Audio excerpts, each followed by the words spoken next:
Il y a clairement du changement sur cet épisode 3. On est passé de quelque chose d'extrêmement cinématographique à quelque chose de beaucoup plus télévisuel.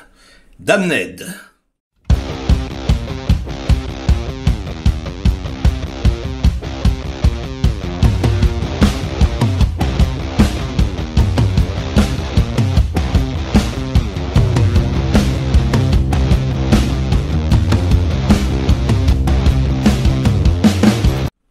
Salut les cinéphages, c'est Merege, et aujourd'hui, je vais revenir sur le 3e épisode de la série phare Amazon Prime Video, évidemment, les Anneaux de Pouvoir. Oulala, Twitter s'enflamme, qu'est-ce que je vois pas passer? Le meilleur épisode. Ah, cet épisode est beaucoup mieux que les 2 premiers, enfin, l'histoire décolle, etc.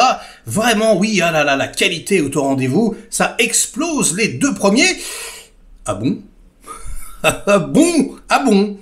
Eh bien, c'est ce qu'on va voir. Alors, je vais être tout à fait honnête, il y a effectivement certaines choses qui sont meilleures que dans les 2 premiers. Oui, mais globalement, non, c'est juste pas possible.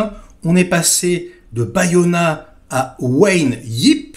Qui c'est Wayne Yip? Eh bien, personne ne sait, et c'est parfaitement normal puisque le mec n'a réalisé aucun long métrage, que des épisodes de série. Ah tiens, alors, il en a fait pas mal, mais ouais, 0 long métrage, et j'ai envie de vous dire, mais ça se voit instantanément, dès que ça commence, on passe, du coup, du style de Bayona que je trouvais vraiment incroyable, d'ailleurs j'avais loué le truc, j'avais dit, formellement, c'est génial, c'est posé, c'est carré, les top shots de l'enfer, tout était vraiment, mais magnifique, et là, eh ben ça y est, choix des focales ultra discutable, franchement il n'y a plus d'ampleur, c'est une caméra portée comme ça, à l'épaule, qui bouge un tout petit peu, que je ne supporte pas, un petit peu à la Obi-Wan Kenobi, quoi, en moins pire quand même, parce que ça bouge moins.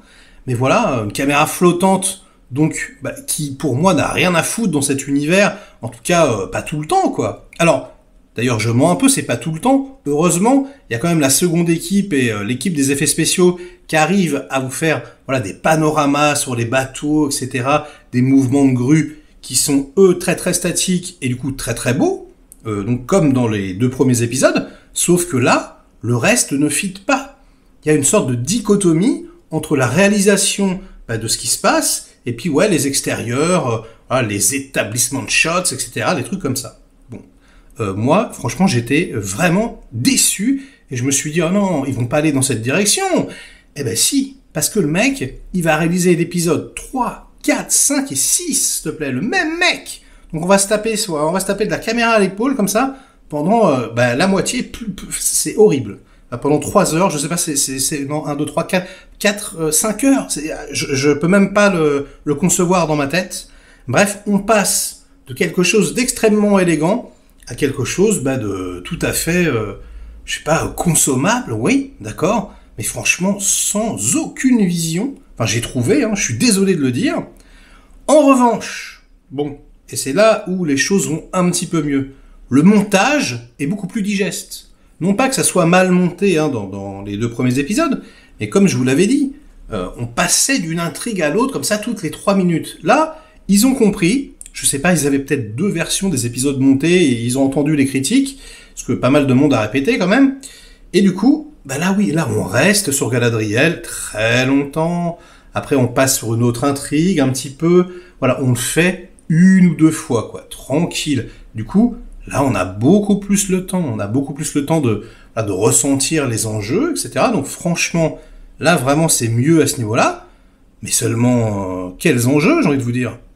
On a Galadriel qui va dans une bibliothèque, on a voilà, les pieds velus. Ah ouais, t'as ramené Bidule, il faut s'en aller, Ok, d'accord. Et le seul truc un petit peu intéressant, c'est l'elfe noir, donc qui est prisonnier, je vais spoiler un tout petit peu, mais bon voilà, c'est pas très grave, voilà, qui est prisonnier parmi les orques, et du coup, voilà, il y a un combat, etc. Et là, c'est pareil, il se passe quelque chose. On a encore Vic Armstrong, donc que j'adore, moi, qui nous fait des petites chorégraphies avec des chaînes, etc. Voilà, des petits mouvements de kung-fu qu'il y avait dans les Peter Jackson, moi qui me dérange pas, même plutôt qui me plaisent assez. Sauf que, voilà, c'est comme je vous disais, c'est mal shooté. Et puis on a quelque chose qu'on n'avait pas, je trouve, dans les 2 premiers épisodes. On a un sentiment quand même de studio, quoi. Les fonds verts se voient un petit peu plus. Et là, très clairement, en ce qui concerne les orques, on sent qu'ils ont shooté dans un truc rikiki, vraiment. Ça fait un peu mandalorien, quoi. On est là, on a envie de pousser les murs. Franchement, hein, c'est un peu cheap. C'est un peu cheap. Les costumes des orques, je les ai trouvés un peu cheap. Les maquillages aussi. Je trouve que c'est un peu cheap. Franchement, par rapport au film, il y a même pas photo, hein. Et je force pas, hein. Je suis pas là en train de... Ouais, vous avez vu, je le ressens vraiment. Vraiment, ça m'a dérangé. Ça m'a dérangé à la vision. Je me suis dit, ah merde. J'ai l'impression de voir un truc, moins bien fait, alors que c'est 20 ans après, quand même. C'est quand même assez problématique. Pareil, Galadriel, quand elle sort, voilà, qu'on a les plans sur les chevaux, etc. Bon, le plan sur son sourire est assez drôle, assez figé, mais je veux dire, on en pense qu'on en veut, moi je trouvais ça un peu ridicule. Mais bon, voilà, il y a de très beaux plans, etc. Mais ça se passe souvent dans les intérieurs, avec la reine qui parle, etc. On sent que c'est en studio, quoi. Ils se déplacent pas, quoi. Enfin, je veux dire, il n'y a pas de scène où les héros se déplacent, où on les voit parler alors qu'ils se déplacent. Je trouve ça super décevant. Et puis au niveau de l'intrigue, donc de ce que ça raconte, hormis là le petit effet orc, si on compte avec tous les épisodes, 3 épisodes, on a eu 1, 2, 3, peut-être à un moment donné, il y a une petite scène d'action où des gens se font péter des bras à la Steven Seagal, que j'ai bien aimé, mais je veux dire qui dure 3 secondes, et on a eu 4 scènes de combat, assez ridicules, assez petites, hein, ridicules, je veux dire, elles étaient bien, mais elles étaient vraiment pas super amples, on va pas se mentir. Un petit truc au début, en introduction avec les dragons, mais finalement il y a pas d'action, quoi.